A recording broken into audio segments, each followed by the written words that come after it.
Olá, bom dia, sejam todos bem-vindos. A gente hoje vai fazer uma coisa que um tanto quanto pitoresco. É o seguinte, na aula passada eu esqueci de acabar a aula 3 e já comecei a aula 4. Então o que a gente vai fazer? Vai resgatar a aula 3, que a gente tinha parado aqui, a gente não foi adiante. A gente acaba a aula 3 e continua de onde a gente tinha parado na aula 4, certo? Basicamente, na aula 3, o que a gente tinha feito? A gente tinha visto o modificador keynesiano. Né? O que o modificador keynesiano nos mostra? Duas partes. Primeiro, a gente chegou a essa conclusão aqui, que mostra a parte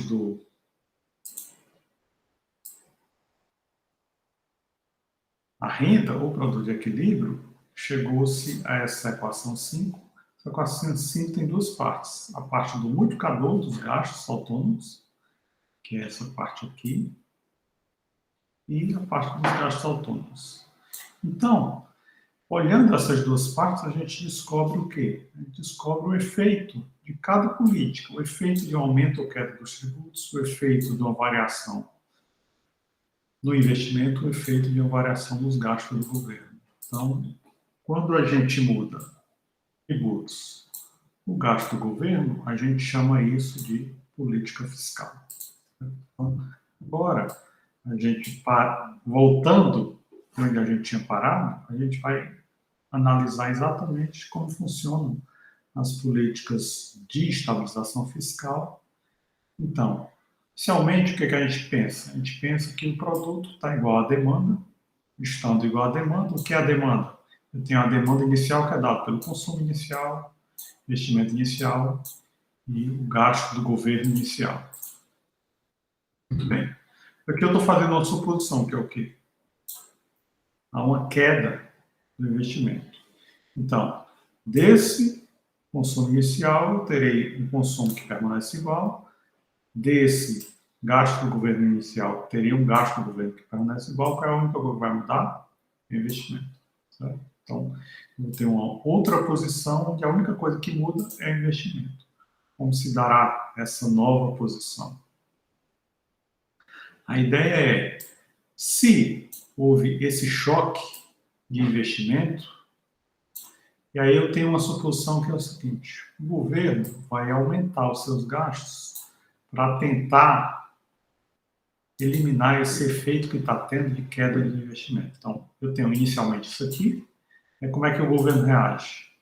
O governo reage da seguinte forma: aumentando os gastos. Tá? Então, se no primeiro momento eu tinha uma queda do investimento de y0 para y1, onde i0 para i1, onde i1 é menor do que i0, eu vou tentar compensar isso de que forma? O aumento dos gastos do governo, onde G1 é maior do que G0. Né? São esses dois efeitos. Um cai e o outro vai subir para tentar compensar o que caiu. Certo? E aí a ideia é o quê?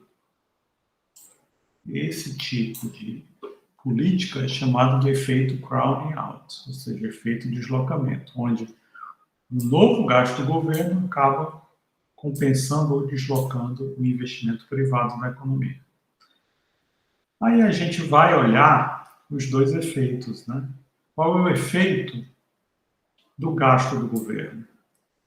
O efeito do gasto do governo, a gente vê que é esse efeito aqui, chamado efeito multiplicador, e qual é o efeito de variação? Aqui, ó, efeito gasto do governo. Cada vez que o governo gastar, o impacto vai ser esse aqui, 1 sobre 1 menos B. E qual é o efeito de variação do investimento? Esse aqui. Também é 1 sobre 1 menos B. Né? Por quê? Basicamente, quando a gente vai lá em cima, a gente descobre que o I multiplica apenas 1 sobre 1 menos B, o G também multiplica apenas 1 sobre 1 menos B. Então, o efeito de um é igual ao efeito do outro. Os dois têm sinal de mais na frente, então o efeito é sempre na mesma direção. Né? Qual seria o efeito diferente? O efeito de variação dos tributos, que ele multiplica não apenas 1 sobre o menos b, também multiplica menos b. Né? Seria o único efeito diferente. O efeito de aumento do investimento ou aumento dos gastos seria o mesmo. Só que aqui, o que a gente está tendo?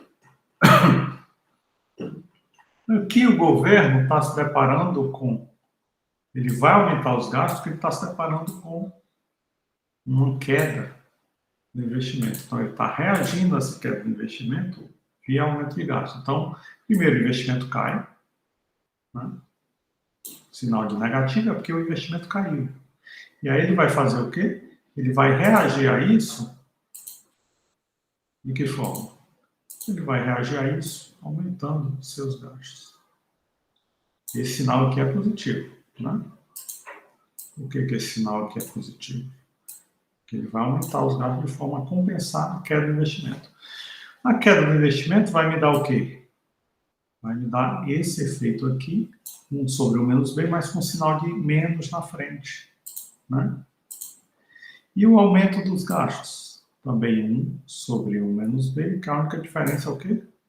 É um sinal de mais na frente, que o governo está deliberadamente aumentando os gastos para compensar essa queda do investimento, né? Então, 1 sobre 1 menos b mais 1 sobre 1 menos b, aqui é menos, aqui é mais, o efeito é zero. Ou seja, o resultado aqui não vai haver alteração. Então, inicialmente eu tinha o quê? Inicialmente eu tinha isso aqui. Essa demanda.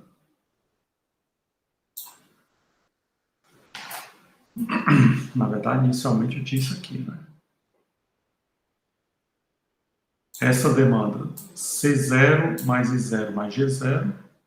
E aí, o que foi que aconteceu? O que aconteceu foi uma queda do investimento. A queda do investimento gerou esse deslocamento para baixo dessa demanda, né? O investimento caiu. Houve uma queda, portanto, da demanda pela queda do investimento. Nossa, difícil fazer essa seta.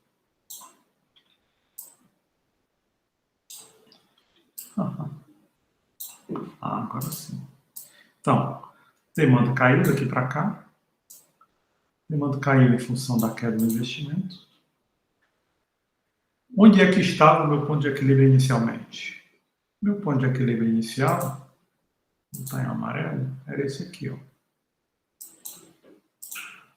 Ponto A. O que está acontecendo no ponto A? Ponto A era o meu ponto de equilíbrio inicial, onde essa demanda inicial cortava o quê? Cortava a reta de 45 graus. O que a reta de 45 graus me diz? A reta de 45 graus me diz a igualdade entre produto e demanda. Vou botar outra cor aqui. Então, no ponto A, o que é que eu tinha? Eu tinha a demanda aqui igualando o produto no ponto A. Mas aí o que foi que aconteceu? Houve essa queda no investimento. A queda do investimento fez com que eu fosse para onde? Para o ponto B, que é o ponto onde a minha reta de 45 graus corta essa nova demanda. Olha o que foi que aconteceu com o investimento. O investimento caiu, né? O investimento caiu nesse montante aqui, né? Então, eu saí do ponto A, fui para o ponto B. Só que aí, como é que o governo reage? O governo reage aumentando o seu gasto. Houve essa queda, mas aí, quando o governo reage aumentando o seu gasto, o que acontece? Difícil fazer um setting. Finalmente. Primeiro, investimento cai de 0 para I1. Aí o governo reage aumentando o gasto. Então, eu vou sair do ponto B e vou para onde? Vou fazer isso aqui, né? Vou gerar uma volta. Vai voltar do ponto B para o ponto A. Estou chamando isso aqui de ponto C, só para dizer que o ponto C é o ponto final.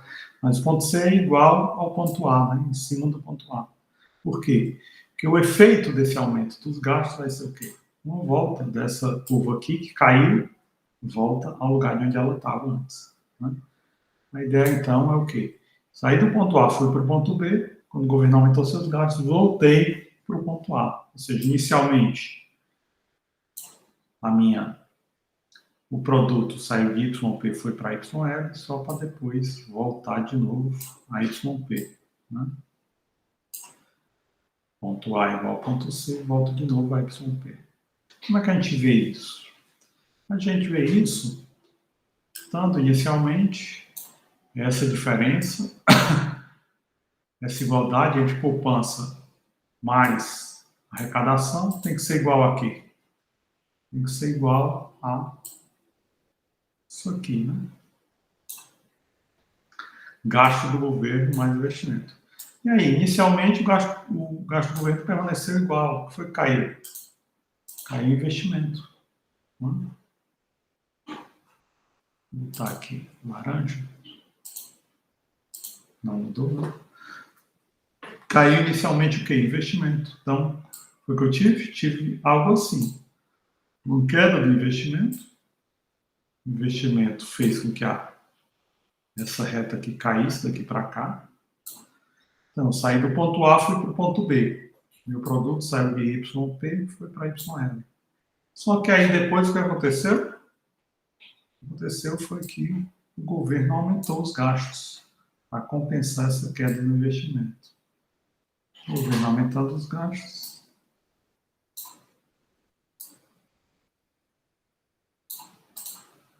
O que aconteceu? O governo aumentando os gastos voltou a ser o que era antes, saí do ponto B e voltei para o ponto A. É interessante notar que nem poupança nem arrecadação se movimentaram. A única coisa que se movimentou foi o quê? Investimento mais gasto do governo, que inicialmente caiu, porque o investimento caiu, mas depois voltou ao mesmo patamar, porque o governo compensou essa queda do investimento ao aumentar os gastos. A gente vê que ele compensa no mesmo montante, por quê? Basicamente porque o multiplicador é igual, né? Então, se os investimentos caíram em 100 milhões, o governo vai ter que fazer o quê? Vai ter que aumentar os gastos em 100 milhões para que tudo volte ao mesmo ponto. Ponto C final é igual a ponto A inicial, não se altera. Né? Então, a ideia básica é o quê? Com esses multiplicadores, a gente pode ver o montante que é gerado. Na aula passada, a gente viu que o teorema de Havelman, ele mostra o quê? Que há uma diferença quando a gente aumenta os gastos no mesmo montante do aumento dos tributos, né? O governo aumenta o gasto em 100 milhões, aumenta também ao mesmo tempo os tributos em 100 milhões, então tem como que o efeito multiplicador dos gastos é esse, aumentar 1 sobre 1 menos B. O efeito multiplicador dos tributos é um pouco diferente, é menos B sobre 1 menos B. Quando a gente soma o numerador e o denominador é igual, fica o quê? 1 menos B sobre 1 menos B, o efeito vai ser 1. Ou seja, se eu aumentar os gastos e os tributos em 100 milhões, o produto vai aumentar em 100 milhões. Né? O efeito multiplicador é 1. Aqui é 0, né? Porque uma coisa compensa integralmente o outro. Então, produtos não se alteram em nada. Se eu aumentar os gastos em 100 milhões, compensando a queda do investimento de 100 milhões, o produto não se altera. Fica no mesmo patamar. Era YP, caiu para YL, mas volta para YP. Certo? Esse é o resultado final, volta para YP. Muito bem. Toda essa análise do multiplicador keynesiano, a gente está vendo o multiplicador da sua forma mais simples possível, só que essa análise é feita em uma economia fechada. O que é uma economia fechada? É uma economia onde não há trocas com o exterior. Como é que eu caracterizo as trocas com o exterior? Em uma economia fechada eu tenho o quê? A demanda vai ser igual ao produto, eu vou pelo lado da demanda, calcular o consumo das famílias, o investimento e o consumo do governo. Eu deixo de fora exportações e importações. Entretanto, no mundo real, as economias não são fechadas. As economias exportam e as pessoas do país importam aquilo que foi produzido no exterior. Então, muita da produção que foi feita no nosso país vai ser consumida fora do nosso país, muita da produção feita no resto do mundo vai ser consumida no nosso país. Então, a gente tem que levar em consideração o fato de haver exportação e importação. Como isso muda o nosso modelo do multiplicador keynesiano? Em uma economia aberta, a gente vai ter o quê? Aqui é uma economia fechada, o consumo é dessa forma. Em uma economia aberta, eu tenho que incorporar o quê? O fato que as famílias também consomem bens importados. Então, eu vou chamar a demanda por importações igual a importações autônomas, que é o U. O que são importações autônomas? Estou dizendo que as importações autônomas, esse U é algum número maior do que zero. Ou seja, qualquer população, qualquer país do mundo importa. Mesmo que seja muito pouco, mas importa alguma coisa. Certo? Maior do que zero. E eu tenho aqui a propensão marginal a importar, que vai ser alguma coisa relacionada à renda. Então, V é uma elasticidade, ou seja, um número entre 0 e 1, e que vai mostrar a propensão marginal a importar. O que é que eu estou dizendo, basicamente? Estou dizendo o seguinte, dado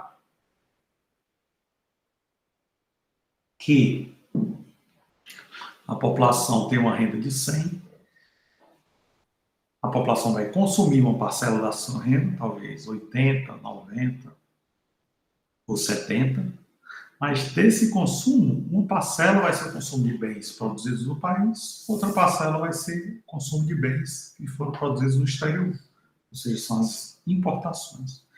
Quando a gente incorpora esse Z e esse X no nosso modelo, o que a gente tem? A gente vai ter isso aqui, ó. Nossa nova igualdade entre produto e demanda vai ser a nossa demanda anterior com a nossa nova demanda, que vai incorporar tanto as importações quanto as exportações. Engraçado, por que aqui importações está com sinal de negativo?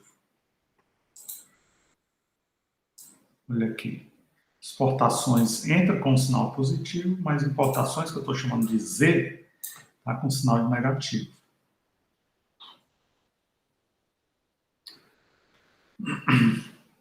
Interessante isso, né? Porque a ideia básica é que quando as famílias importam, elas não estão utilizando a sua renda para consumir bens produzidos no nosso país. Estão consumindo bens produzidos em outros países. Então, essas importações não estão fazendo parte daquele ciclo de renda, salários, aluguéis, lucros e juros. Não fazendo parte daquele ciclo de renda de outro país.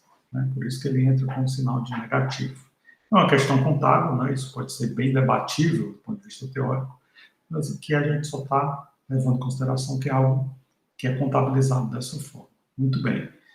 Quando a gente abre essa equação, a gente põe aqui o consumo A mais BY e põe as importações menos U, que é o quê? Mais menos VY, certo? Tudo que tem Y a gente põe para a esquerda, tudo que não tem Y deixa do lado direito.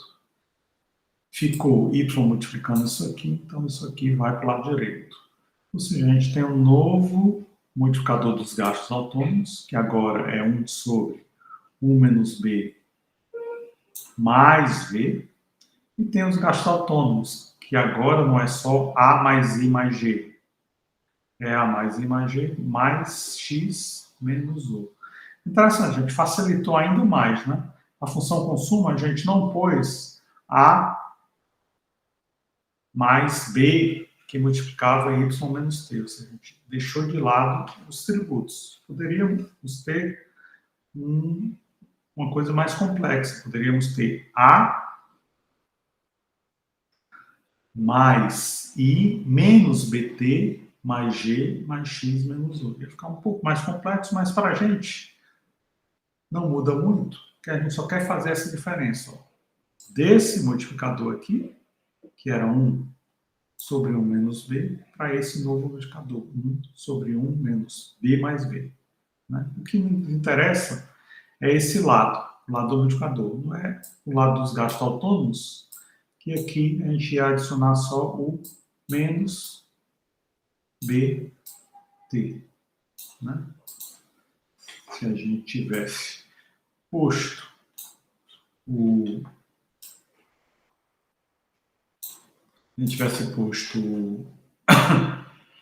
a função consumo também com a renda disponível, y menos t. Né? A única mudança seria essa. O que nos interessa é o quê? É comparar esses dois multiplicadores, esse com esse. Por quê? O fato de uma economia ser fechada faz alguma diferença com o fato dela ser aberta? Vamos ver.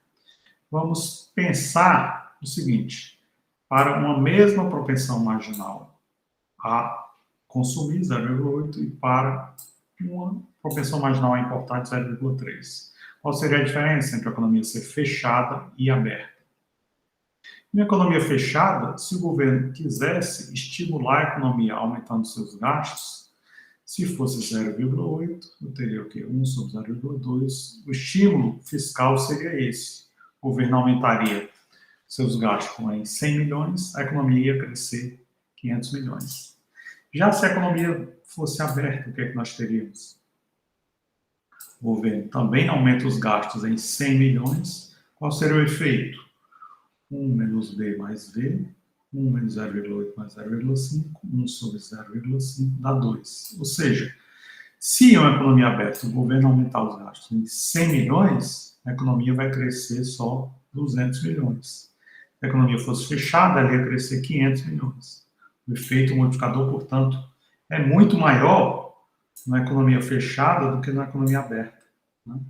Como é que a gente explica isso? O mesmo montante de estímulo fiscal tendo efeitos diferentes, se a economia for aberta ou fechada. Como é que a gente explica isso? Basicamente, a gente explica que quando o governo aumenta os gastos, parte desse efeito vai ser através de compras de bens importados. Mesmo que o governo fixe, não, eu só vou comprar bens nacionais. Só que aí, quando a indústria nacional vai produzir mais, ela compra insumos importados. Então, esse efeito, de alguma forma, vai acabar tendo repercussão no exterior.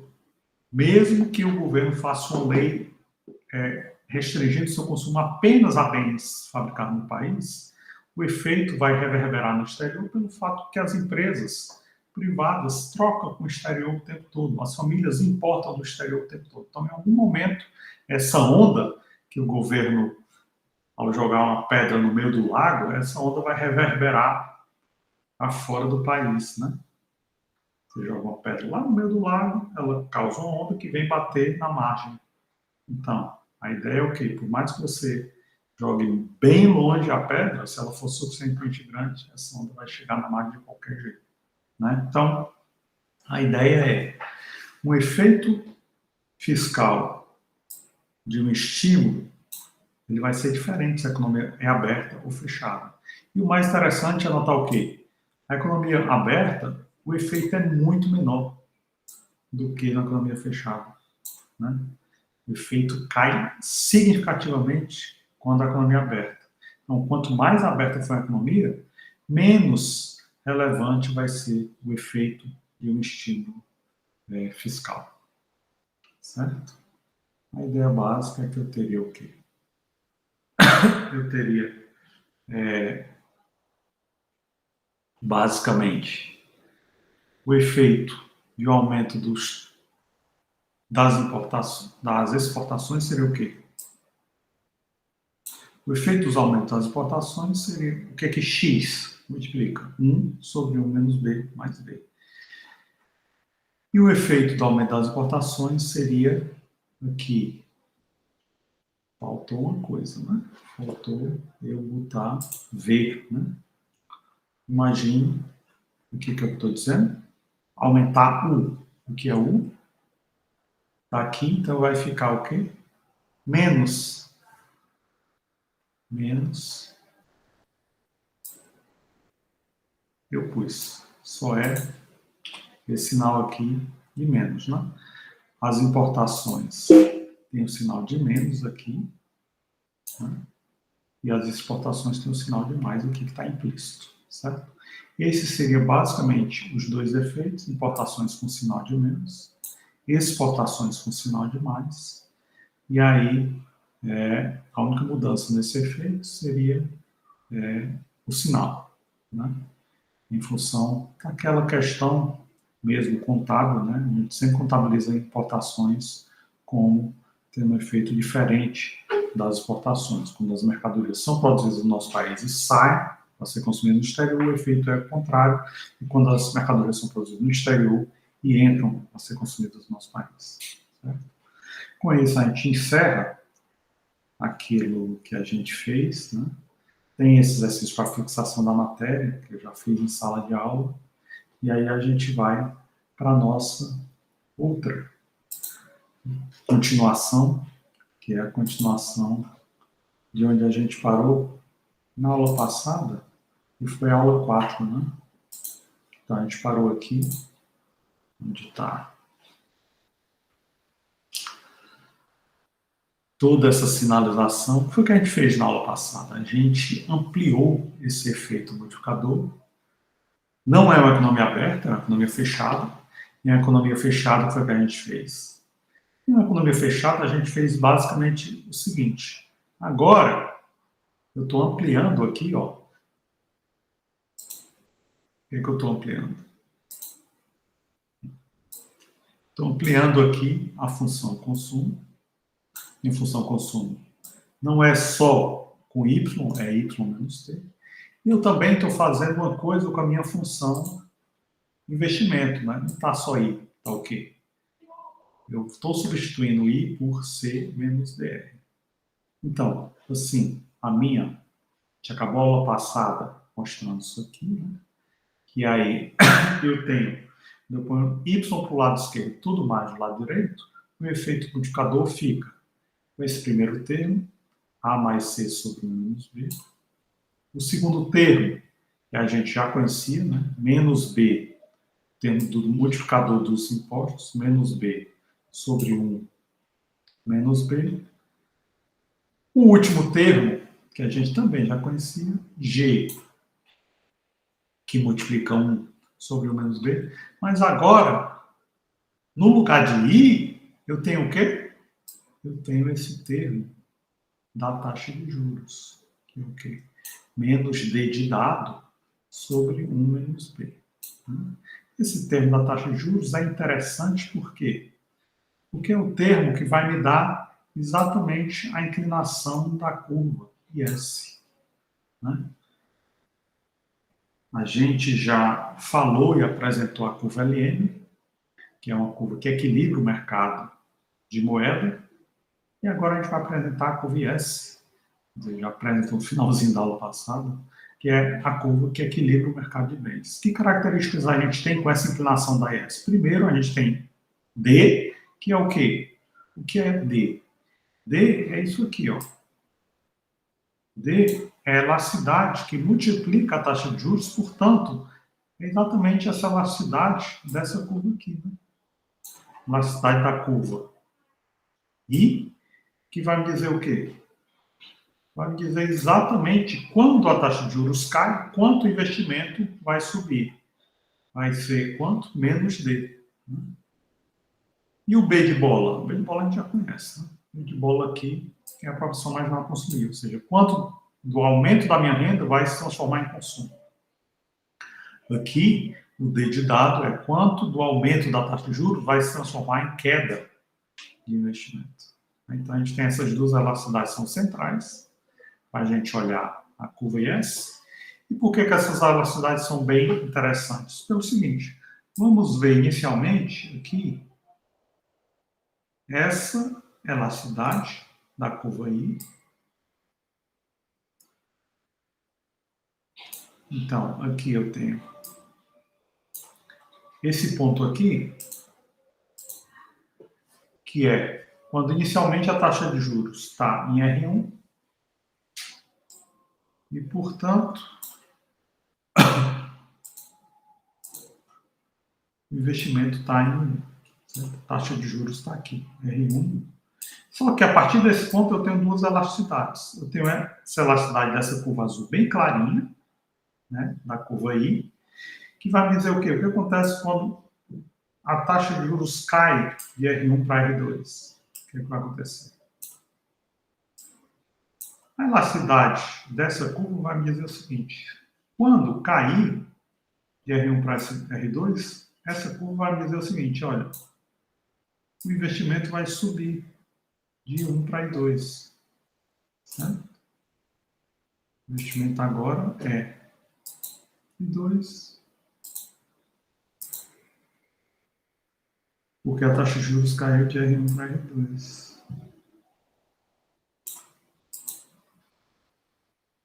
Entretanto, se eu tivesse uma outra elasticidade, eu tivesse uma elasticidade que fosse assim.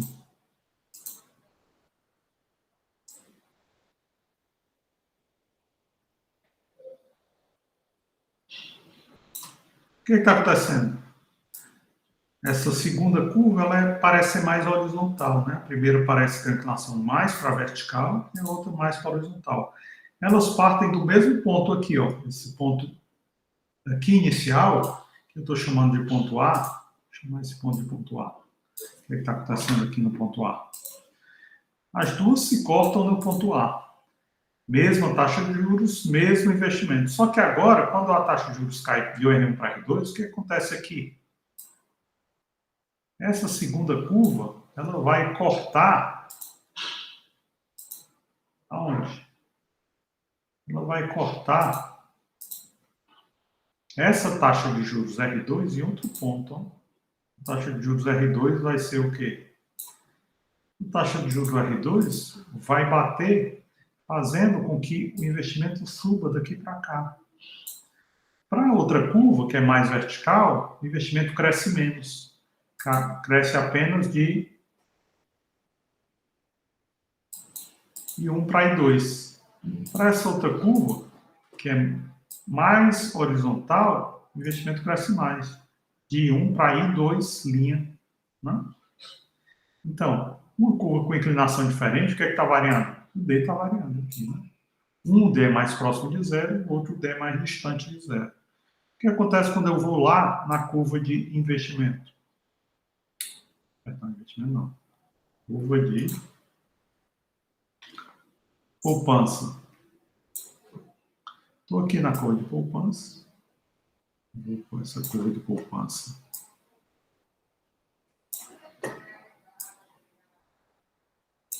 Essa curva de poupança que eu vou pôr. Essa cor azulzinha não vai se modificar. Então, eu vou ter associado a essa curva de poupança o quê? Eu vou ter associado uma poupança inicial que está associada a um produto inicial. Aí, de repente, a taxa de juros caiu, vai haver o quê? Taxa de juros caindo, vai haver um aumento no investimento. Esse aumento no investimento se espelha em um aumento do produto. De Y1 para Y2. Só que, dependendo da inclinação, a inclinação pode ser o quê? Se a inclinação não for essa aqui, azul clara, se a inclinação for essa aqui, azul escura, o que é que vai acontecer?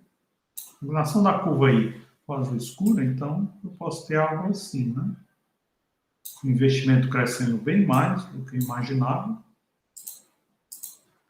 E aí isso vai gerar um produto bem maior do que eu teria se a inclinação fosse diferente. Né? Veja bem, a curva da poupança não está se modificando. Né? Continua no mesmo campo. Eu vou ter então o quê? eu vou ter duas curvas IS. Uma mais inclinada, por causa do D, e outra menos inclinada, por causa do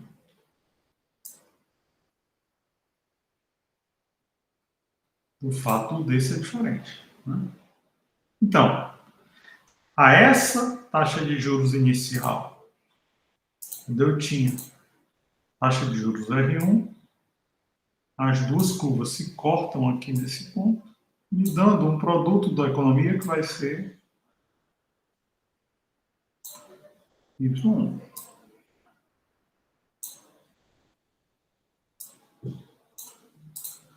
Mas aí, a taxa de juros caiu para R2. Que efeitos eu tenho?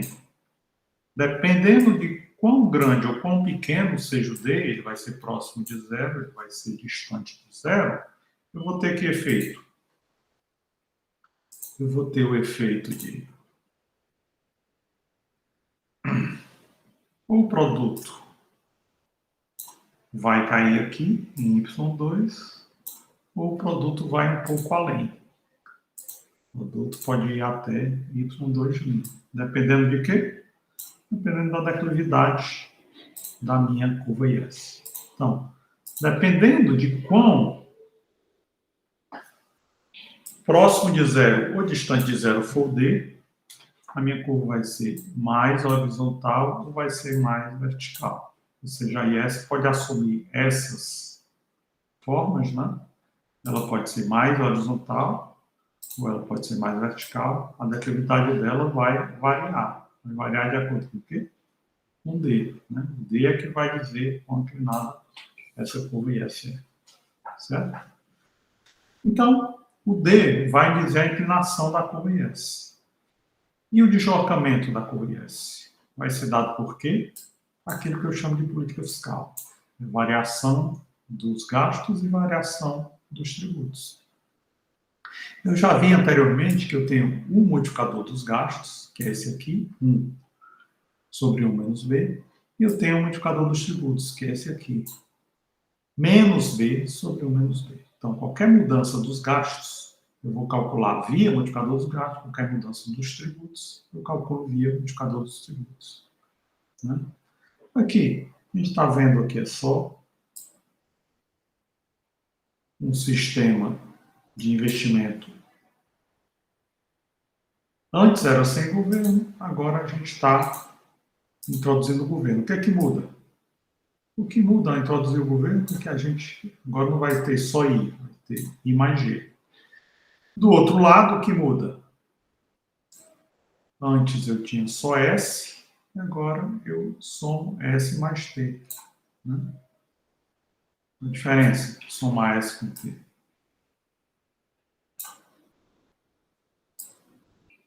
Agora eu estou somando a arrecadação do governo. Né? Então, antes era só S, agora é S mais T.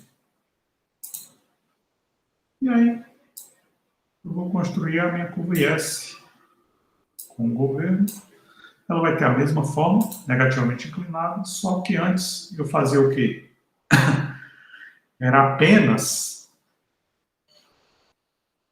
o investimento com a poupança. Agora, investimento mais gasto do governo e poupança mais tributos, certo? Vai me dar essa e essa. Mas só estou introduzindo o governo, sempre o par ordenado de taxa de juros e investimento mais gasto do governo vai existir, o par ordenado de igualdade entre poupança mais tributos com produto vai existir. E, por último, a curva IS me mostra esse par ordenado, né, do produto com taxa de juros. O que eu estou mais preocupado agora é investigar o quê? Quando o governo pratica política fiscal, ou seja, quando o governo aumenta ou diminui gastos, quando o governo aumenta ou diminui tributos, o que é que ele vai fazer? Eu tenho, portanto, inicialmente algo assim, né? Tá aqui.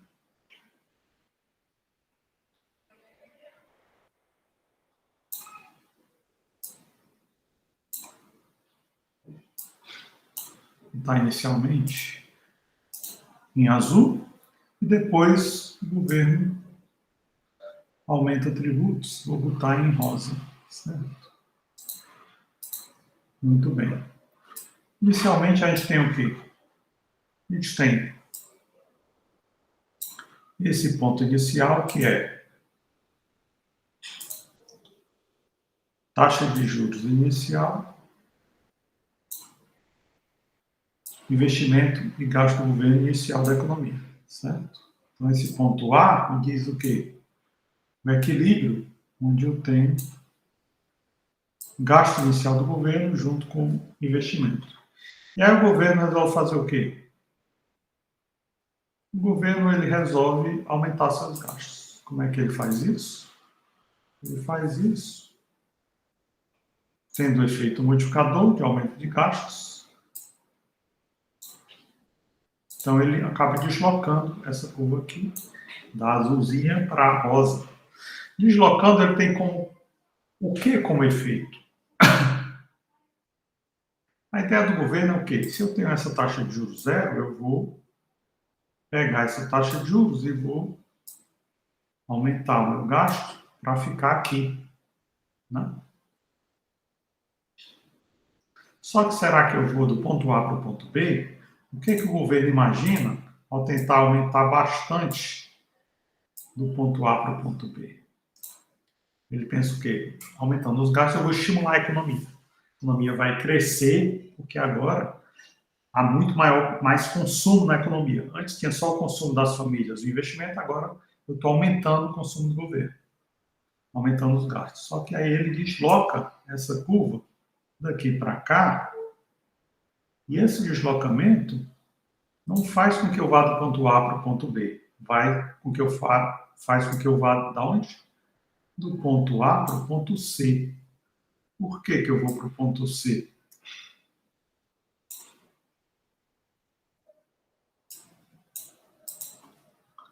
Por que eu vou para o ponto C? Eu vou para o ponto C por uma questão muito simples. Quando o governo aumenta os seus gastos, se ele não aumenta os tributos, ele está fazendo o quê? Ele está indo dos mercados financeiros pegar mais poupança das famílias. Se ele está indo para os mercados financeiros pegar mais poupança da família, significa o quê? Haverá menos recursos para as empresas investirem. Então, isso significa que a única coisa que acontece é a taxa de juros que sobe, taxa de juros subindo, há uma diminuição do investimento, e essa diminuição do investimento está sendo substituída por aumento do gasto do governo. Então, há um aumento da taxa de juros e, quando eu pego o novo investimento, que é I1, que é menor do que I0, e somo com o novo gasto do governo, G1, significa que eu estou no mesmo patamar de I0 mais G0. Então, o que é que eu vou ter? Eu vou ter I1 mais G1. I1 mais G1. I1 mais G1 é exatamente no mesmo patamar de I0 mais G0. Mesmo ponto, aqui em cima. Então, o investimento mais gasto do governo não sai do lugar. A única coisa que aconteceu foi a taxa de juros que subiu. Essa subida da taxa de juros significa o quê? Eu tinha anteriormente um ponto que eu chamava de ponto A, que era o quê?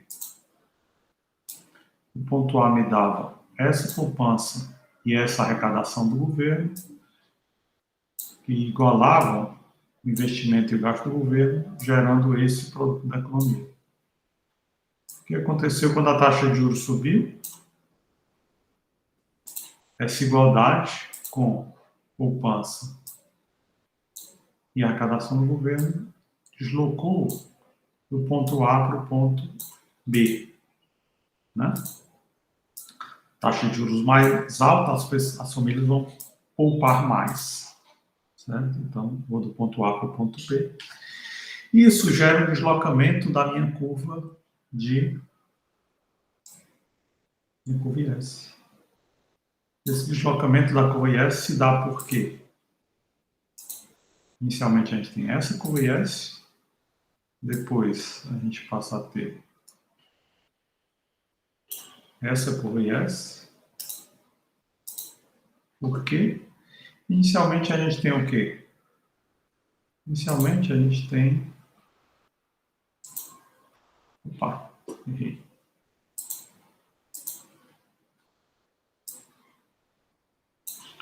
Inicialmente a gente tem isso aqui, ó. A minha curva IS inicial está atrelada a essa taxa de juros R0, que está vinculada ao produto Y0.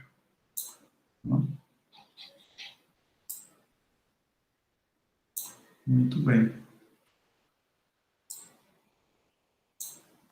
Esse produto Y0, o que é que eu projeto? Eu projeto o quê? O que aconteceu aqui?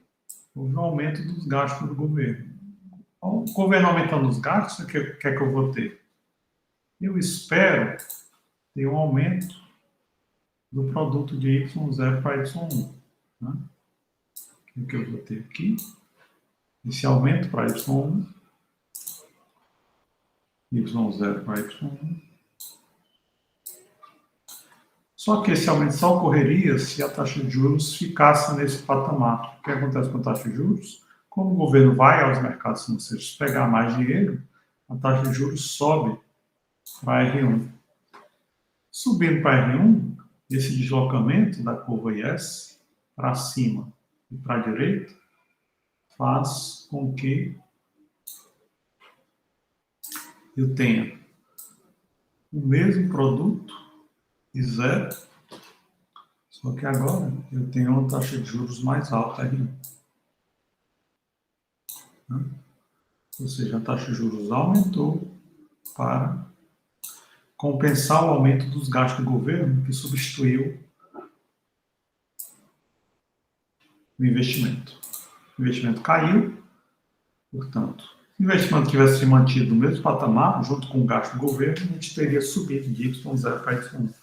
Só que aí, com o investimento caindo, eu volto ao mesmo Y0, portanto, a única diferença é o aumento da taxa de juros. Então, a curva IS ela se deslocou para cima e para cima e para a direita. E deslocando para cima e para a direita, a gente teve o chamado efeito crowding out, substituição do gasto, do investimento pelo gasto do governo. Certo? Isso ocorreu com o gasto do governo sendo compensado integralmente pela queda do investimento. O que aconteceria se a gente tivesse um aumento dos tributos? O aumento dos tributos não modificaria essa curva aqui, ó. Essa curva aqui era o quê? É a curva do investimento mais gasto do governo. Nem gasto do governo nem investimento estão se modificando. Então, eu tenho essa taxa de juros aqui e esse investimento aqui mais gasto do governo. Certo? Aqui assim.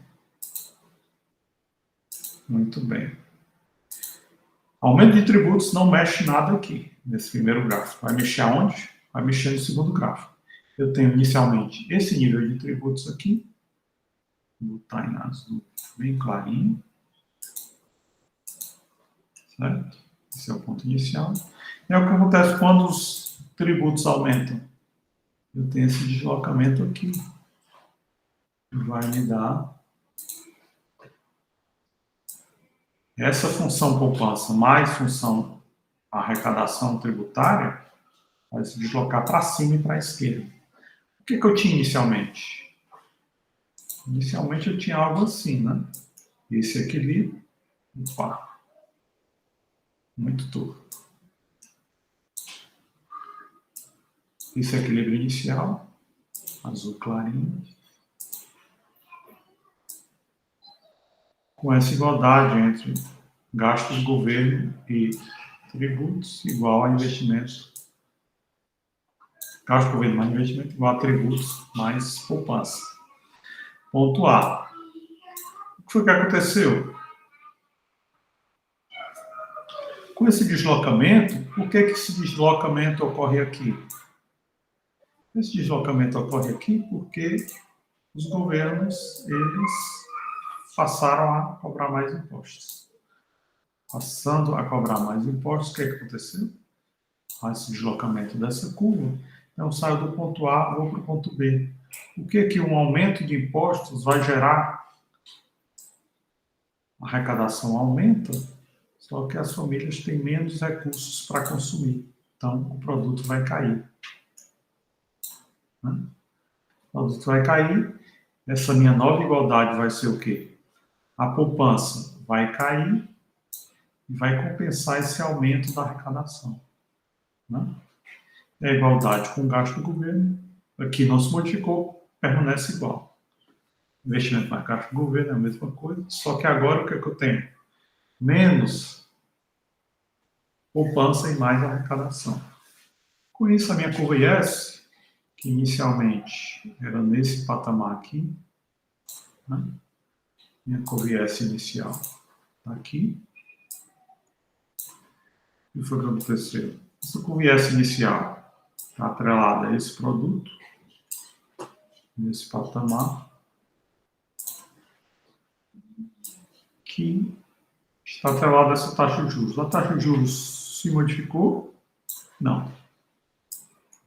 Permanece igual. Não há modificação nem de investimento, nem de gasto do governo, então a taxa de juros não se modifica. Continua R0. O que se modifica? Tributos. O que os tributos fazem? Os tributos geram um comportamento de quê? Eu saio do ponto A e vou para o ponto B, ou seja, as famílias com menos recursos, elas consomem menos. Consomem menos, então o produto vai cair. Então, há um deslocamento da curva IS para baixo e para a esquerda. A curva IS cai, vai para baixo, vai para a esquerda.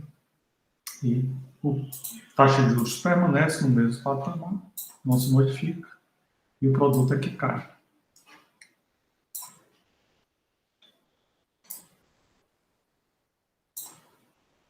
O produto cai. A taxa de juros permanece no mesmo patamar.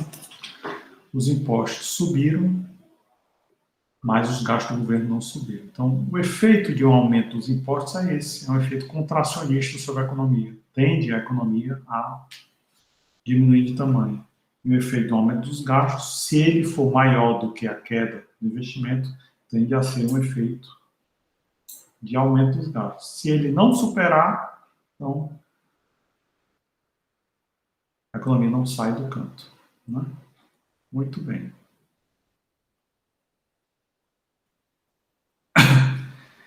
O que acontece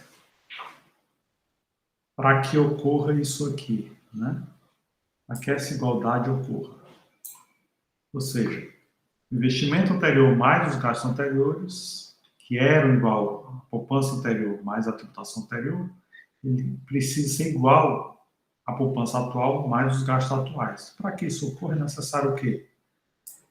Para que isso seja igual a isso, esse aumento dos tributos precisa ser compensado integralmente pela queda na poupança. Ou o contrário, né? Que seria uma queda de impostos e aumento da poupança. Aqui, eu fiz aumento de tributos, mas se ao invés de aumento de tributos, fosse queda de tributos, então isso precisaria ser compensado integralmente por um aumento de poupança. Ou seja, somando a variação de ambos, essa soma teria que ser igual a zero. Né? Como é que a gente poderia ver isso? O que é função poupança? É isso aqui. Então, eu tenho delta y, delta t, isolo delta y, delta t. Para que um aumento da poupança equivalesse rigorosamente a uma queda dos tributos, ou pondo esse sinal de menos do lado aqui, Faria uma queda da poupança igual ao aumento dos tributos, eu teria que ter o quê? Onde tem ΔS, eu substituo por menos ΔT. Aí faria isso aqui, tudo que é ΔT fica do lado direito, tudo que é ΔY fica do lado esquerdo. O que é que eu tenho? Exatamente o multiplicador dos tributos. Né? Esse é o multiplicador dos tributos. Exatamente isso que eu estava procurando. Ou seja, para que haja uma complementariedade completa entre variação na poupança e variação dos tributos, um produto precisa ser estimulado rigorosamente no montante do multiplicador dos tributos. Né? O que acontece se houver um aumento autônomo no investimento? Mesma coisa que acontece quando há um aumento do gasto do governo. Né? Já que o multiplicador é o mesmo. Então, esses são os efeitos que a gente encontra. E aí, a gente apresentou um modelo LM. Agora, a gente acabou de mostrar o modelo IS. E o que é que a gente precisa? A gente precisa mostrar os dois juntos. Né? O que é que esses dois juntos vão fazer? Os dois juntos vão fazer algo muito importante, que é o quê? Mostrar o ponto E. O que é que o ponto é? O que é que ele é tão importante? Por que esse ponto é tão importante? Esse ponto E está mostrando o seguinte: ao longo da curva ILM, o que eu tenho? Eu tenho infinitos equilíbrios no mercado monetário. Ao longo da curva IS, o que eu tenho? Eu tenho infinitos equilíbrios no mercado de bens. Só que o ponto E me mostra um negócio bem diferente. O que é que o ponto E me mostra? O ponto E me mostra que só existe um único equilíbrio simultâneo entre o mercado de bens e o mercado monetário. Que equilíbrio é esse? O que é esse único equilíbrio simultâneo entre o mercado de bens e o mercado monetário? Exatamente nesse ponto. Ponto E. O que está acontecendo num ponto como esse aqui, por exemplo? Esse aqui, vamos chamar de ponto, sei lá, ponto A. O que está acontecendo no ponto A? Ambos os mercados estão desequilibrados. Né? Eu estou fora do mercado, fora da curva IL, fora da curva LM. O que é que acontece aqui no mercado, no ponto B? No ponto B, eu já tenho algo diferente. Né? O que está acontecendo no ponto B? O mercado monetário está equilibrado, mas o mercado de bens está desequilibrado. O que acontece aqui no ponto C? No ponto C já tem outra coisa acontecendo. O mercado de bens está equilibrado e o mercado monetário está desequilibrado. Né? E aqui no ponto D? Mais uma vez, no ponto D, ambos os mercados estão desequilibrados. Né? Eu não estou nem em cima da IS, nem em cima da LM. No ponto E, é um ponto completamente diferente de todos os outros. Por quê? Porque, assim como no ponto C, eu estou em cima do mercado, do equilíbrio do mercado de bens. E assim como o ponto B de bola, eu estou em cima do equilíbrio do mercado monetário. Então, o ponto E é o único ponto onde eu tenho um equilíbrio simultâneo do mercado de bens e do mercado monetário. Em todos os outros pontos, eu tenho ou completo desequilíbrio, como nos pontos D e A, ou um equilíbrio só em um dos mercados, como no ponto B ou no ponto C. Né? Ou estou desequilibrado em ambos os mercados, ou estou equilibrado em apenas um mercado, mas desequilibrado no outro. O ponto E é o único ponto onde há um equilíbrio simultâneo. O equilíbrio do mercado de bens, dado por essa equação, o equilíbrio do mercado monetário, dado por essa equação. Como eu tenho essas duas equações, eu vou juntar as duas. Juntando ambas as curvas, eu tenho isso aqui, equilíbrio no mercado de bens, curva IS. Eu chego a esse multiplicador aqui, né? Multiplicador que não é tão simples, é um pouco mais complexo. E na LM, o que eu chego? Na LM eu chego a isso aqui. O que foi que eu fiz? Eu isolei o R. O que acontece quando a gente isola o R? Isolando o R, eu posso pegar o que é R. Tudo isso aqui é R, né? Na equação 5 eu tenho o quê? Tudo isso é R. Então eu posso substituir a equação 5 na equação 4. Onde tiver R na equação 4, eu ponho isso aqui, na equação 5. Exatamente o que eu faço aqui, né? Onde tinha R na equação 4, eu pus isso aqui. E aí o negócio começa a ficar mais complicado. Por quê? Porque antes eu tinha só o equilíbrio na IS, antes eu tinha só o equilíbrio da LN, agora eu quero buscar esse ponto aqui, que é o ponto E, que é o equilíbrio simultâneo em ambas. Então, eu vou começando a pôr Y para um lado, vou pondo para o outro, né? Aí quando eu ponho do lado esquerdo só Y, fica um negócio bem complexo, né? Eu vou cortando o que der para cortar até chegar na equação 6. O que a equação 6 me diz?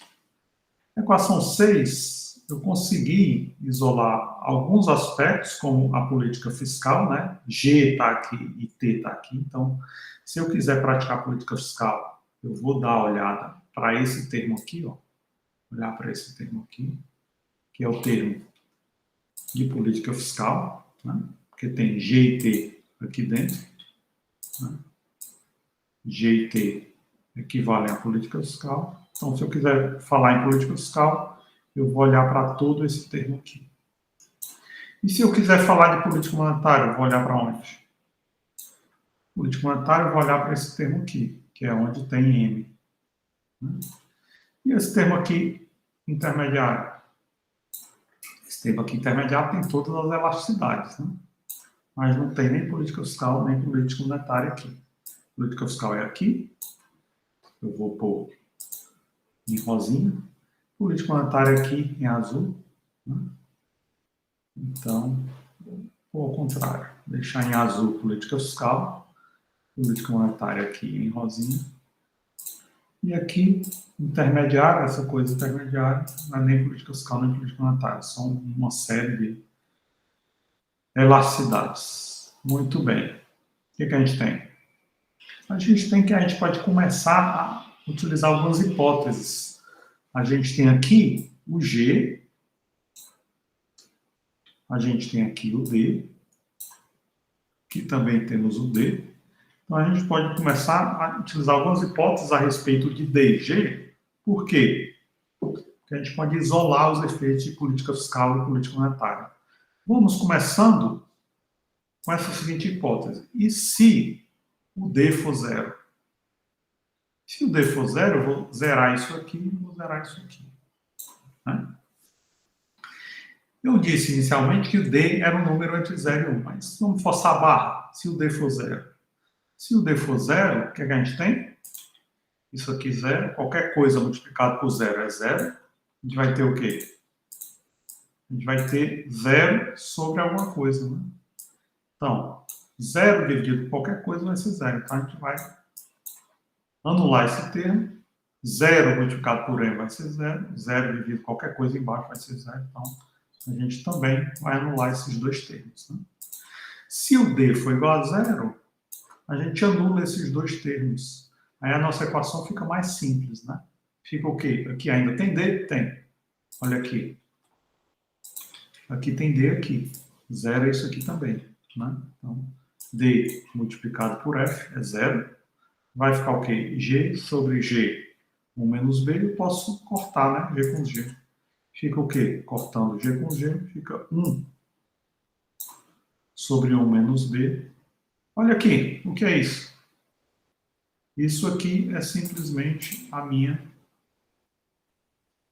equação do equilíbrio que a gente encontrou no modelo mais simples, né? No modelo mais simples, o que a gente via? A gente via o multiplicador que multiplicava o gasto autônomo. O que é isso? Daqui é gasto autônomo. E o que é isso? 1 sobre 1 menos B é o multiplicador. Então, quando o D de dado é igual a zero, o que é o D? O D é aquilo que multiplica o investimento, né? É a relação entre taxa de juros e investimento. Ou seja, se essa relação foi inexistente, se o D foi igual a zero, então o que a gente tem? A gente tem algo bem interessante. A gente tem um multiplicador keynesiano simplificado, que é o quê? 1 sobre 1 menos B, que multiplica o gasto autônomo. O que é que isso importa para a gente? Para a gente, isso importa pelo seguinte, porque isso vai nos dizer algo muito útil, que é o quê? Se o D for igual a zero, zerando tudo isso aqui, o que é que eu vou ter? Eu vou ter que a única coisa que vai funcionar nessa economia é a política fiscal. A política monetária, como eu zerei isso aqui, ó, a política monetária ela não deve ser praticada. Ou seja, o governo não deve utilizar moeda nem para aumentar a quantidade de moeda, nem para diminuir a quantidade de moeda. Não deve utilizar a política monetária para aumentar e diminuir a taxa de juros, nada disso, né? Então, a política fiscal ela é extremamente eficiente e a política monetária é completamente inócua, não altera nada. Tanto faz aumentar aqui a oferta de moeda lá para cima ou diminuir a oferta de moeda lá para baixo, tanto faz. Por quê? Porque ele está multiplicando zero, então, se o D for igual a zero, a política monetária deve ser ignorada, né? Essa, portanto, é a grande lição do que vai acontecer se o D se aproximar tanto de zero. Eu disse antes que o D era alguma coisa entre o quê? Entre 0 e 1, né? D de dado era alguma coisa entre 0 e 1. Mas pode ser que o D se aproxime tanto de zero que chegue a ficar virtualmente igual a zero. Se se aproximar tanto de zero para ficar igual a zero, significa o quê? Eu devo abandonar qualquer política monetária, devo só praticar política fiscal. Mas pode ser que ocorra outra coisa. Pode ser que não seja o D que seja igual a zero. Pode ser que o G seja igual a zero. O que acontece se o G for igual a zero? Vai acontecer aqui, né? G igual a zero. Então, eu tiro aqui. Não estou isolando mais isso aqui. Onde é que tem G? Tem G aqui. Então, isso aqui é zero. Vai zerar esse termo. Fica D sobre DF. Corta D com D. Fica 1 sobre F. 1 sobre F que multiplica M, né? Estou zerando o G. O que acontece se eu zero o G? Esse termo fica aqui, fica DE sobre DF, corta D com D, fica E sobre F. Então, essa equação fica menos E dividido por F, mais 1 dividido por F, que multiplica M. Muito bem. Isso aqui, o que é que eu estou zerando? Estou zerando o G. Onde é que tem G? Aqui, né? Aqui tem G. Então, vou cortar esse termo aqui. Aqui tem G. E aqui também em cima tem G. Então, fica zero. Zero, não corto. Eu simplesmente zero, né? Zero multiplicado por isso tudo zero. Zero dividido por isso tudo. Então, quando o G é igual a zero, toda essa primeira parte né? Então, eu só vou ter o quê? Só essa segunda parte. Então, o produto vai ser igual a quê? O produto de equilíbrio da economia vai ser igual a E menos E sobre F mais 1 sobre Fm. Está aqui. Esse é o produto da economia quando o G é zero. Né? O G sendo zero, significa o quê? O que acontece se eu aumentar gastos, se eu diminuir tributos, se eu aumentar tributos, se eu diminuir gasto? Isso vai ser inócuo. Por quê? Porque tudo isso está multiplicando por zero. Né? Multiplicando zero. Então, a política fiscal é que vai ser inócua. Política fiscal, ó, é inócua. Não adianta mais. Como a equação vai ser isso aqui, y é igual a menos E sobre F mais 1 sobre F, qual a única coisa que vai poder modificar o y? É a política monetária. Então, a política monetária é extremamente eficiente quando o G é igual a zero e completamente inócua quando o D de dado é igual a zero. Já a política fiscal é o contrário. Ela é extremamente eficiente quando o D de dado foi igual a zero e é totalmente inócua quando o G de go foi igual a zero. Então, o que é que isso nos dá? A gente tem, então, políticas ótimas. O que é que o G está me dizendo? O que é o G? O G é essa elasticidade da taxa de juros com relação à oferta monetária. Ou seja, quando aumenta a oferta monetária, o que acontece com a taxa de juros? Em condições normais, a taxa de juros cai. Mas se o G for zero, ela não se movimenta. Se eu retraio a quantidade de moeda, o que acontece com a taxa de juros? Em condições normais, a taxa de juros vai lá para cima. Mas, se o G for zero, ela não sai do canto. Então, significa o quê? Se o G for zero, a política fiscal é completamente inócua, a única coisa que funciona é a política monetária. Se o D de dado é que for zero, é a política fiscal, que é extremamente eficiente, e a política monetária é totalmente inócua. E aí isso vai nos mostrar o quê? Onde é que está esse Ezinho aqui, né? Isso vai nos mostrar onde está esse Ezinho. Ou seja, o ponto de equilíbrio entre política fiscal e monetária. Se D se aproximar muito de zero, ou se D for muito distante de zero. Então, a gente tem aqui, vou botar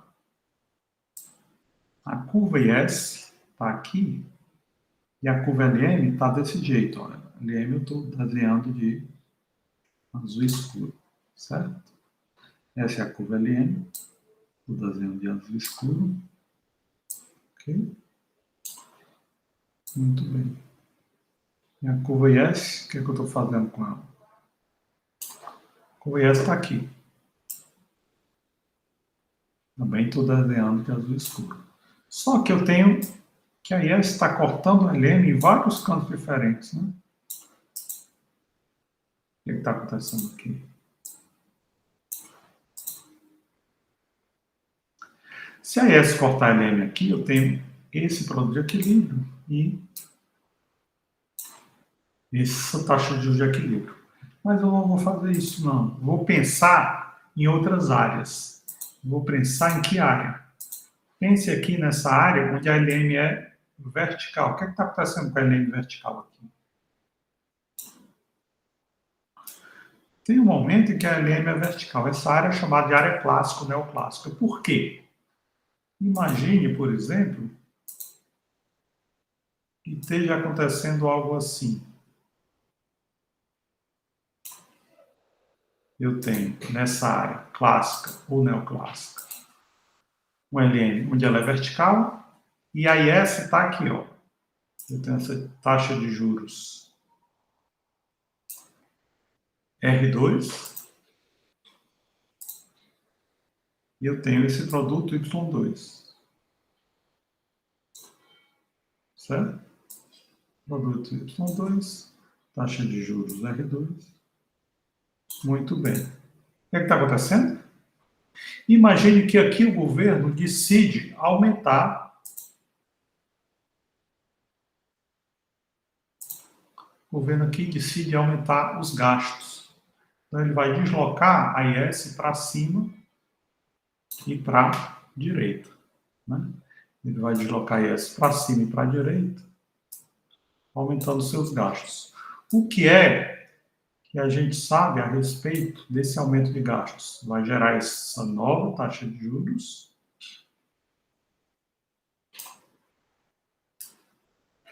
já que é aqui que a nova IS vai cortar a LM, que é vertical.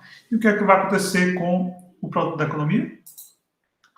O produto da economia não vai sair do lugar. O produto da economia vai continuar aonde? No mesmo canto, Y2.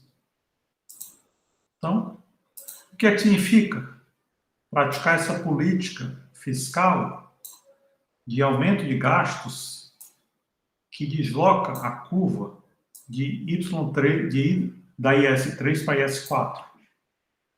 Isso significa o quê? Isso significa que eu estou o quê? Minha política fiscal é completamente inócua, né? Eu estou num local onde o G é igual a zero. O que é que significa o G igual a zero? Significa que esse deslocamento de S3 para S4 só gerou aumento da taxa de juros sem deslocar o produto. O produto continua no mesmo local, Y2. Ou seja, é isso que a gente chama de política fiscal inócua. Os gastos aumentaram, só gerou aumento de taxa de juros, mas não gerou aumento de produto da economia. Então, isso acontece aonde? Em cima da chamada área clássica e neoclássica, é onde a política fiscal é completamente inócua, na área clássica ou neoclássica. Ou seja, quando o G é igual a zero, certo? É aqui, nessa área, onde a LM é uma curva vertical, essa área LM é vertical. Então, nessa área onde a LM é vertical, a política fiscal é completamente inócua. Ela não deve ser praticada. Por quê? Ela só aumenta a taxa de juros, não tem nenhuma capacidade de movimentar o produto da economia. Certo? E o que é que a gente pode fazer se tivermos uma outra área? A gente vai chamar essa área aqui de área keynesiana. O que está acontecendo na área keynesiana? Na área keynesiana, a curva LM ela é horizontal. O que está acontecendo? A minha taxa de juros é R0. Essa minha taxa de juros R0 está atrelada a um produto Y0. Por quê? Eu estou praticando. Aqui está a minha curva IS inicial, IS0, certo? E aí, digamos que o governo resolve praticar uma política fiscal. O que acontece com a prática da política fiscal? Opa! A política fiscal gera uma IS1. O que é que a IS1 está fazendo?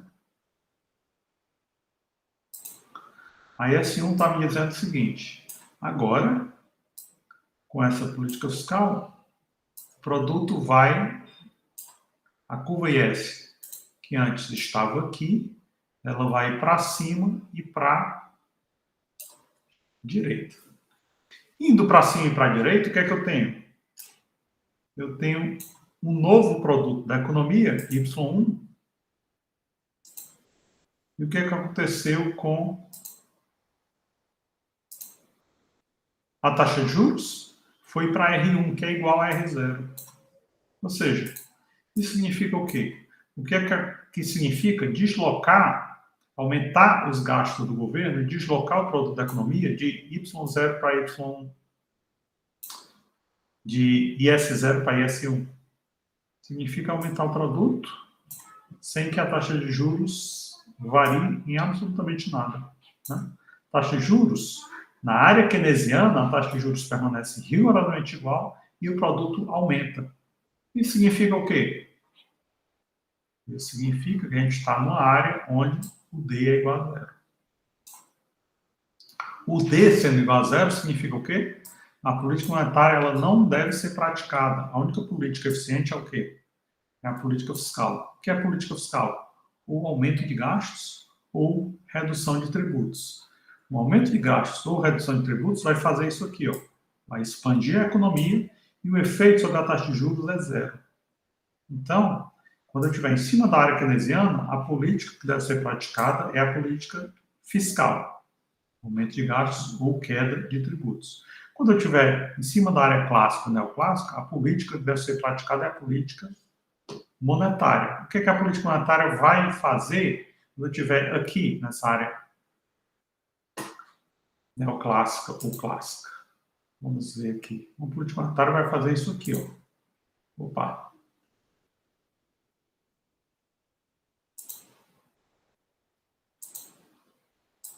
A política monetária vai fazer algo assim.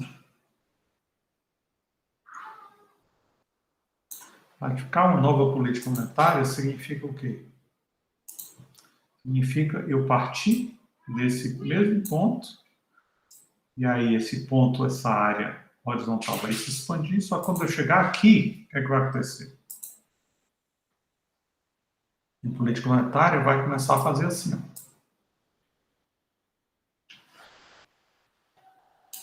ó. Opa!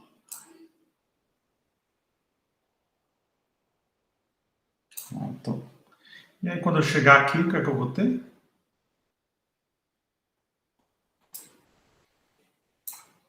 Eu vou ter algo mais ou menos assim. O que é que essa política monetária está me dizendo? Essa política monetária é minha nova LM. Vou chamar isso aqui de LM1. O que é LM1 está me dizendo? Está me dizendo que uma política monetária que está expandindo a oferta de moeda. Ou seja, eu estou tendo o quê? Variação de M é maior do que zero. Estou expandindo a moeda. O que é que significa expandir a moeda? Expandir a moeda significa que eu estou deslocando a LM daqui para cá. Dessa LM azul escura para essa LM vermelha. Significa o quê? Significa que se eu estou praticando essa política aqui, o que é que está acontecendo com a taxa de juros? Se eu tinha esse produto e essa taxa de juros, com LM azul, o que acontece com a nova taxa de juros? Vai cair para cá, né? Vai cair para cá. E o produto da economia vai o quê? Vai se expandir para cá. Então, eu aumentei o produto da economia. E uma LM que fosse praticada aqui, nessa mesma área keynesiana, seria inócua. Mas se fosse praticada aqui, nessa área neoclássica, o que acontece? O que acontece quando eu estivesse aqui, né, inicialmente, no produto Y2 e taxa de juros R2. E aí eu pratiquei isso aqui, expandi a LM para direita e para baixo. O que foi que essa expansão da LM para direita e para baixo fez? Se eu pegar essa IS3, ela vai cortar a LM aqui. Então, isso significa o quê? Uma queda de taxa de juros daqui para cá, né? Está de outra cor. Queda de taxa de juros daqui para cá e um aumento do produto da economia daqui para cá. Também dessa cor. O que aconteceu com o produto da economia? Subiu de Y2 para algum número aqui que eu posso chamar de Y3, né? Y3. Ou seja, uma política monetária que é praticada nessa área aqui, que é a área clássica ou neoclássica, é capaz de expandir o produto. Já uma política monetária que é praticada aqui, na área keynesiana, ela não é capaz de expandir o produto. É claro que a gente pode pensar, na maioria das vezes, a gente não está nem nessa área clássica, nem nessa área keynesiana. Ou seja, como é que economistas vão discordar tanto? Alguns vão achar que está na área clássica, então, portanto, a política praticada deve ser a política monetária e não a política fiscal. Outros vão dizer, não, a economia está na área keynesiana, deve ser praticada o quê? Política fiscal, não política monetária. Mas, na maioria das vezes, a gente está mesmo nessa área intermediária. O que está acontecendo aqui? Ó? O que está acontecendo aqui nessa área? Nessa área, a curva LM não é nem vertical, nem horizontal. Ela é o quê? Ela é algo intermediário, né? Entre vertical e horizontal. Então, nessa área intermediária, quando o D não é zero, nem o G é zero, significa o quê? Há espaço para prática simultânea, tanto de política fiscal quanto de política monetária. Então, os economistas vão discordar bastante, por quê? Porque eles discordam realmente a respeito das elasticidades, né? Alguns vão dizer, não, o G não é zero, mas é um número muito próximo de zero. Então, quanto mais próximo de zero o G for, significa o quê? A política fiscal não deve ser praticada. Outros vão dizer, não, o G é bem distante de zero, mas ele é muito próximo de... É o D que é muito próximo de zero. O G é próximo de 1, mas o D é próximo de zero. Se o D for próximo de zero, significa o quê? É a política monetária que é inócua, não deve ser praticada. Quem é que deve ser praticada? Política fiscal. Então, é por isso que os economistas brigam tanto e discordam tanto. Por quê? Eles calculam, eles estimam G e D com valores diferentes. Alguns estimam que o G é muito próximo de zero e o D é muito distante de zero. Outros estimam que o D é muito próximo de zero e o G é muito distante de zero. Então, por isso que eles brigam tanto e discordam tanto de qual política deve ser praticada, a fiscal ou a monetária. Na maioria das vezes, a área é essa aqui, a área intermediária, né? Então, tanto política fiscal ou política monetária deve ser praticada, só que atentando para as elasticidades. Por quê? Às vezes a política monetária é mais eficiente do que a fiscal, às vezes a fiscal é mais eficiente do que a monetária. Certo? Bem, com isso a gente encerra a nossa matéria, a nossa primeira AP. Temos condições de já fazer a nossa primeira AP. E eu recomendo que vocês em casa façam esse exercício aqui para fixar essa matéria. E na próxima aula, se vocês tiverem dúvida, eu resolvo para vocês. É isso. Por hoje a gente fica por aqui. Até lá. Tenham todos uma boa segunda-feira, uma boa semana e a gente se vê então na quarta-feira, na nossa próxima aula, para tirar todas as dúvidas. Tchau.